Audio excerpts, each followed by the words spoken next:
बिस्मिल्लाहिर्रहमानिर्रहीम बिस्मिल्लाहि वहदा वस्सलातु वस्सलामु अला रसूलिल्लाह अम्मा बाद। क्या मैयत की तरफ से कुर्बानी की जा सकती है?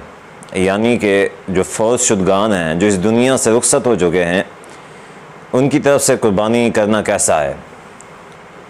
सुनन अबी दाऊद के अंदर 2790 नंबर हदीस है कि जिसमें एक शख्स कहते हैं कि मैंने हज़रत अली रज़ियल्लाहु तआला अन्हु को देखा, उन्होंने 2 मेंढे ज़िबा किए। तो मैंने उनसे पूछा कि ये क्या है, आपने 2 मेंढे क्यों ज़िबा किए हैं?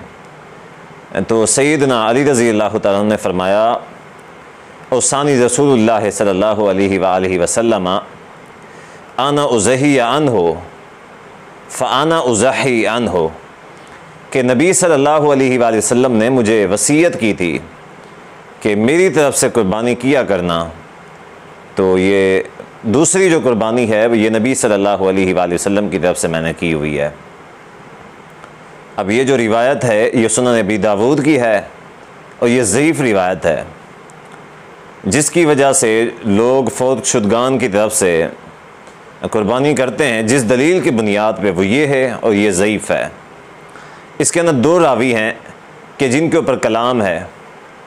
एक शरीक बिन अब्दुल्लाह अल काज़ी हैं जो कि मुदल्लिस हैं और आन से रिवायत कर रहे हैं, और इसमें दूसरी जो इल्लत है वो ये है कि अबुल हसना जो रावी है इसमें वो मजहूल रावी हैं। तो लिहाजा इनकी वजह से ये रिवायत ज़ईफ़ है, इसको बतौर हुज्जत नहीं लिया जा सकता।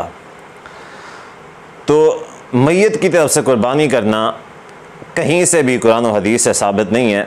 अलबत्ता उलमाए कराम ने इस चीज़ की ज़रूर इजाज़त दी है कि अगर कोई शख्स मैयत की तरफ से सदका करना चाहता है तो वह सदका ज़रूर कर सकता है। अब कुर्बानी के नाम पे अगर वो जानवर ज़िबा करना चाहता है तो सदका की नीयत से कर ले, क्योंकि सदका करना कुरान और हदीस से साबित है, लेकिन कुर्बानी का सबूत नहीं है।